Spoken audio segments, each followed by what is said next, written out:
सर्वांना सप्रेम जय भीम। आज प्रजासत्ताक दिन, भारतीय संविधानाचे अमृत महोत्सवी वर्ष। भारतीय संविधानाला 75 वर्ष पूर्ण होत आहेत आणि ह्या 75 वर्षाचा हा जो अमृत महोत्सवी वर्ष आहे, या निमित्तानं सर्वांना हार्दिक शुभेच्छा। मित्रांनो, 26 जानेवारी 1950 साली या देशामध्ये संविधान लागू झालेलं आहे आणि आज बरोबर 75 वर्ष पूर्ण होत आहेत। तर या 75 वर्षामध्ये संविधानाचं उद्दिष्ट खरोखर यशस्वी झालं का, सफल झालं काय, याची चिकित्सा होणे गरजेचं आहे, याचं चिंतन होणे गरजेचं आहे। आणि म्हणून आज संविधान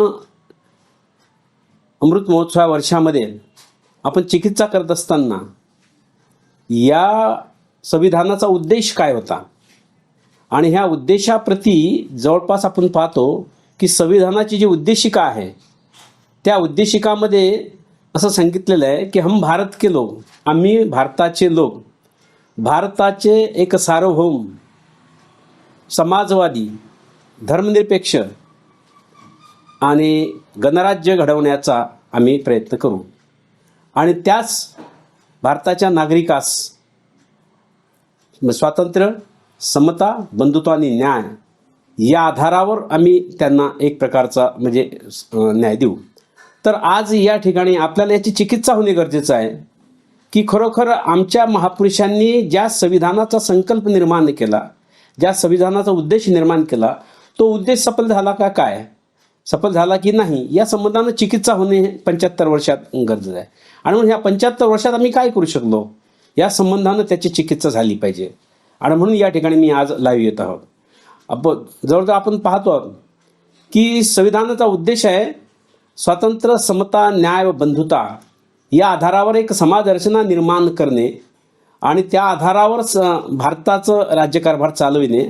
तर हे उद्दिष्ट खरं संविधानाचं होतं। त्याचबरोबर संविधानामध्ये जे काही मूलभूत अधिकार दिलेले आहेत, जे काही तत्व दिलेले आहेत, मार्गदर्शक तत्व आहेत, तर ते कितपत आपण सफल केलेले आहेत याची सुद्धा चिकित्सा होणं गरजेचं आहे। आज आपण पाहतो की जवळपास जे मूलभूत अधिकार संविधानानं आम्हाला दिलेले आहेत, सगळ्यात महत्त्वाचा अधिकार म्हणजे शिक्षण, त्यानंतर रोजगार, त्यानंतर आरोग्य। म्हणजे या देशातल्या प्रत्येक नागरिकाला शिक्षण मिळालं पाहिजे, या देशातल्या प्रत्येक नागरिकाला रोजगार मिळाला पाहिजे, या देशातल्या प्रत्येक नागरिकाचं आरोग्य सांभाळलं गेलं पाहिजे, त्यांना आरोग्य सुविधा मिळाल्या पाहिजे। हे संविधानाचं मूळ उद्देश आहे। आणि म्हणून आज आपल्याला ते पाहणं गरजेचं आहे की जवळपास शिक्षण किती लोकांना मिळालेलं आहे, किती लोक शिक्षित झालेले आहेत, किती लोकांना शिक्षण मिळते, शिक्षणाची आज भारतामध्ये काय परिस्थिती आहे, रोजगाराची काय परिस्थिती आहे आणि आरोग्याची काय परिस्थिती आहे, या संबंधाने विचार करणं गरजेचं आहे। त्याचबरोबर आपण पाहतो की सामाजिक समता, सामाजिक न्याय आणि सामाजिक सुरक्षा हे किती लोकांना मिळते आहे, हे फार महत्त्वाचं आहे। म्हणून जे कल्याणकारी राज्य आहे, त्या कल्याणकारी राज्याची भूमिका आहे की प्रत्येकाला शिक्षण मिळालं पाहिजे, प्रत्येकाला रोजगार मिळाला पाहिजे, प्रत्येकाचं आरोग्य सांभाळलं गेलं पाहिजे, आरोग्य सुविधा मिळाल्या पाहिजेत, सामाजिक न्याय प्रत्येकाला मिळाला पाहिजे, सामाजिक समता प्रस्थापित झाली पाहिजे आणि सामाजिक सुरक्षा मिळाली पाहिजे। हे संविधानाचं मुख्य उद्दिष्ट आहे। आणि मग या उद्दिष्टाकडे पाहत असताना आपण पाहतो की जवळपास डॉक्टर बाबासाहेब आंबेडकरांनी 26 नोव्हेंबर 1949 रोजी हे संविधान संमत झालं। परंतु या संविधानाच्या आधी एक दिवस आधी म्हणजे 25 नोव्हेंबर 1949 रोजी बाबासाहेब आंबेडकरांनी एक प्रदीर्घ भाषण केलेलं आहे। जवळपास खूप मोठं भाषण आहे आणि ते भाषण केल्यानंतर संविधान सभेतले जे काही सभासद होते ते सभासदांनी बाबासाहेबांचं कौतुक केलं, बाबासाहेबांचा गौरव केला आणि त्या गौरवामध्ये ते सभासद म्हणतात की जवळजवळ हे डॉक्टर बाबासाहेब आंबेडकर हे घटनेचे खरे शिल्पकार आहेत। म्हणजे घटनेचे शिल्पकार ही पदवी संविधान सभेच्या लोकांनी त्यांना दिलेली पदवी आहे।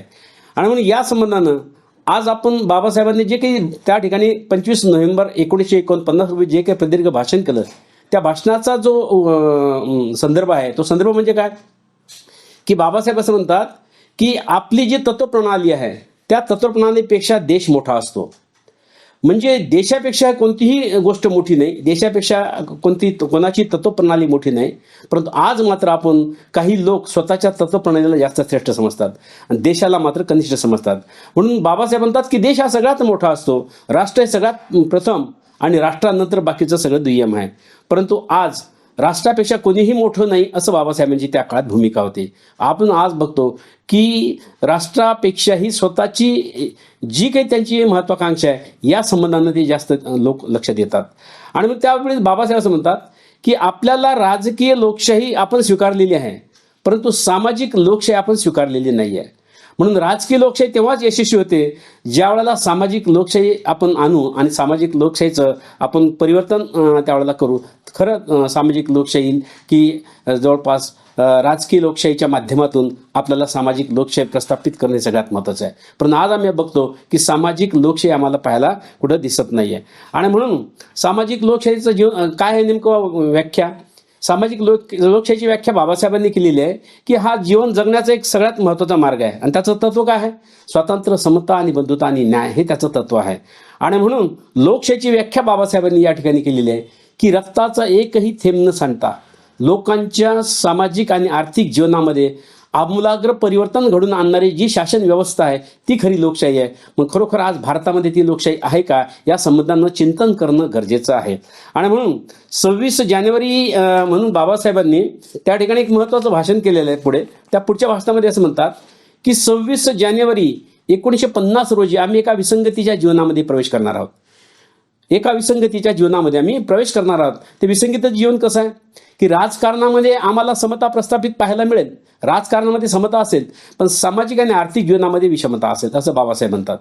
आणि मग राजकारणामध्ये एक व्यक्ती, एक मूल्य आणि एक व्यक्तीला मताचा अधिकार हे त्या ठिकाणी आपल्याला राजकारणात पाहायला मिळते.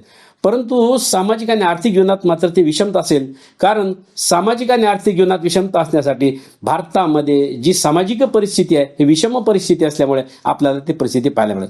आणि म्हणून बाबासाहेब पुढे असं म्हणतात की आपल्याला लवकरात लवकर ही जी विषमता आहे, सामाजिक आणि आर्थिक विषमता, ही लवकरात लवकर आपल्याला नष्ट करायला पाहिजे असा बाबासाहेब त्या ठिकाणी संविधान सभेमध्ये सत्ताधारी लोकांना इशारा देतात.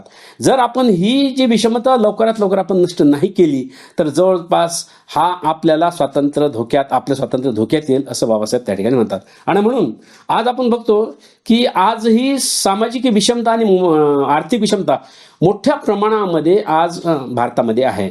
आणि आज भारतामध्ये जो समाजामध्ये जो खालचा वर्ग आहे त्या खालच्या वर्गावर सामाजिक अन्याय मोठ्या प्रमाणात होत आहेत, सामाजिक अत्याचार मोठ्या प्रमाणात होत आहेत, त्याचे कुठे दखली घेतल्या जात नाही, त्याची काही ठिकाणी त्याचा कुठं न्याय मिळत नाही. आणि म्हणून हे सामाजिक जी परिस्थिती आहे ही सध्या भयंकर आहे. आणि म्हणून सामाजिक समता प्रस्थापित व्हायला थोडासा म्हणजे सामाजिक समता प्रस्थापित होणं गरजेचं आहे असं बाबासाहेब म्हणतात. त्याचबरोबर आर्थिक परिस्थिती काय आहे? आर्थिक परिस्थिती की सध्याच्या परिस्थितीमध्ये आर्थिक विषमता लवकरात लवकर नष्ट झाली पाहिजे असं बाबासाहेब म्हणतात. मग आर्थिक विषमता नेमकी काय आहे? आज जर आपण भारतामध्ये पाहिलं तर जवळपास भारतामध्ये 2018 साली 19 कोटी लोक दारिद्र्याखाली जीवन जगत होते. आज भारतामध्ये 36 कोटी लोक दारिद्र्याखाली जीवन जगतात. म्हणजे आपण बघतो आज प्रत्यक्षामध्ये की आपण केवळ 5 किलो धान्य मिळतो म्हणून आपण समानी आहोत. म्हणजे याचा अर्थ काय? याचा अर्थ लोक दारिद्र्याखाली जीवन जगत आहेत आणि त्यांची संख्या जवळपास 36 कोटी आहे. आणि बेरोजगारी जवळजवळ कोरोना काळामध्ये आपण पाहिलं 20 करोड लोकांच्या नोकऱ्या गेलेल्या आहेत. आणि आज तर मोठ्या प्रमाणामध्ये बेरोजगारी वाढलेली आहे. आणि बेरोजगारीमुळे आज तरुण हा त्रस्त झालेला आहे, त्यांना नोकऱ्या नाही आहेत आणि नोकऱ्या नसल्यामुळे हा तरुण हा त्रस्त झालेला आहे. म्हणजे आज आर्थिक विषमता सुद्धा मोठ्या प्रमाणात वाढत चाललेली आहे. त्याचबरोबर भूकबळी म्हणजे काय? काही लोकांना एक वेळचं जेवण सुद्धा, एक टाईमचं जेवण सुद्धा मिळत नाही आहे. आणि म्हणून भारतामध्ये जे भूकबळी आहेत, त्याचबरोबर जे लहान मुलं आहेत, लहान मुलांना कुपोषण जे आहे, जवळपास 20 लाख मुलं आज कुपोषणामुळे मरत आहेत. हे आकडे आज भारतामध्ये एका संस्थेनं प्रकाशित केलेले आहेत. त्याचबरोबर बाकी काय आहे की आज म्हणजे भारतामध्ये जर आर्थिक परिस्थिती पाहिली तर 10% लोकांकडे 90% संपत्ती एकवटलेली आहे. 10% लोकांकडे जवळपास 90% संपत्ती एकवटलेली आहे. म्हणजे मुठभर लोकांकडे भारताची सगळ्यात जास्त संपत्ती आपल्याला पाहायला मिळते. आणि म्हणून आज जवळपास आपण पाहतो की सामाजिक आणि आर्थिक परिस्थिती विषमता जी आहे ही भयानक एक प्रकारामध्ये वाढत आहे. म्हणजे आर्थिक विषमतेची दरी वाढत चाललेली आहे. गरीब हा गरीब होत चाललेला आहे, श्रीमंत हा श्रीमंत होत चाललेला आहे. आपण बघतो की जे काही भांडवलदारी वर्ग आहे हा भांडवलदारी वर्ग दिवसाला 3600 कोटी कमावतो. दिवसाला 3600 कोटी त्यांचा नफा आहे. म्हणजे मिनिटाला 2.5 कोटी ते नफा कमावतात. आणि इथं मात्र भारतामध्ये 90% लोक असे आहेत की त्यांचं उत्पन्न महिन्याला 10,000पेक्षाही खाली आहे. म्हणजे एकीकडे करोडो रुपये कमावणारे लोक आहेत भांडवलदार, दुसरीकडे गरीब लोकांना महिन्याला 10,000पेक्षाही खाली पगार मिळतोय. याचा अर्थ ही दरी मोठ्या प्रमाणात वाढत चाललेली आहे. आणि म्हणून संविधानाचा जर या संदर्भामध्ये आपण 75 वर्षामध्ये याची चिकित्सा जर केली तर असं दिसेल की सामाजिक आणि आर्थिक विषमता वाढत चाललेली आहे. म्हणून या संबंधानं आपल्या समाजामध्ये या संबंधी जागृती करणं सगळ्यात महत्त्वाचे आहे. म्हणून याची जनजागृती झाली पाहिजे. आणि ही जनजागृती करून जवळपास आपण पाहतो आहोत की संविधानाच्या ह्या 75 वर्षामध्ये आम्ही सामाजिक आणि आर्थिक परिस्थिती किती बदल झाला या संबंधानं चिकित्सा करणं गरजेचं आहे. म्हणून आज या संबंधानं संपूर्ण भारतीय लोकांमध्ये जवळपास आपण पाहतो की बरेचसे अधिकार बाबासाहेबांनी संपूर्ण भारतीय लोकांसाठी दिलेले आहेत. केवळ कुठल्या एका व्यक्तीसाठी किंवा कुठल्या समाजासाठी दिलेले नाहीत, तर भारतातल्या राहणाऱ्या प्रत्येक नागरिकास अधिकार दिलेले आहेत. ते अधिकार आपण कितपत आपल्याला मिळत आहेत त्याची सुद्धा चिकित्सा होणं गरजेचं आहे. त्याची अंमलबजावणी कितपत होते. म्हणून संविधानाची अंमलबजावणी, संविधान जनजागृती हे सगळ्यात महत्त्वाचे प्रश्न आहेत. आणि आज भारतीय संविधान हे जगामध्ये सगळ्यात श्रेष्ठ असं संविधान मानलं गेलेलं आहे. आणि भारतीय संविधानाचं मूळ तत्व आहे की कल्याणकारी राज्य निर्माण करणे. आणि कल्याणकारी राज्य जर आपल्याला निर्माण करायचं असेल तर जवळपास कल्याणकारी राज्य म्हणजे जवळपास वेलफेअर स्टेट. आणि वेलफेअर स्टेट निर्माण करणे, कल्याणकारी राज्य निर्माण करणे हीच बाबासाहेबांची भूमिका होती. म्हणजे प्रत्येक माणसाला अधिकार मिळाले पाहिजेत, प्रत्येक नागरिकाला अधिकार मिळाले पाहिजेत, तरच कल्याणकारी राज्य निर्माण होऊ शकतं. परंतु आज आपल्याला तसं दिसत नाही. कल्याणकारी राज्याची भूमिका आपण ज्यावेळेस संविधान मांडते परंतु त्याची अंमलबजावणी आणि त्याची संवर्धन होत नाही. म्हणून संविधानाची अंमलबजावणी आणि संविधानाचं संवर्धन करणं गरजेचं आहे. म्हणून आंबेडकरी चळवळीचा जो काही तरुण कार्यकर्ता आहे या कार्यकर्त्यांकडून ही अपेक्षा आहे की जवळपास संविधानाची अंमलबजावणी आणि संविधानाचे समर्थन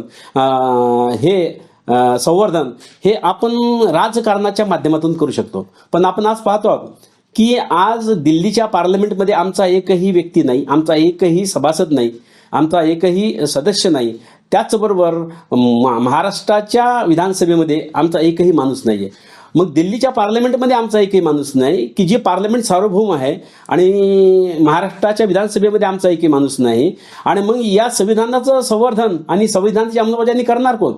म्हणून संविधानाचे संवर्धन आणि अंमलबजावणी करणं गरजेचं आहे. त्यासाठी राजकीय सत्ता ही सगळ्यात महत्त्वाची आहे. म्हणून बाबासाहेब असं म्हणतात की political power is a master की. म्हणजे राजकीय सत्ता अशी एक गुरुकिल्ली आहे की तुम्ही तुमच्या ह्या ज्या काही समस्या आहे या समस्या त्या माध्यमातून तुम्ही सोडवू शकता. म्हणून राजकीय सत्ता हस्तगत करण्यासाठी आपल्याला फार मोठं काम करावं लागणार आहे.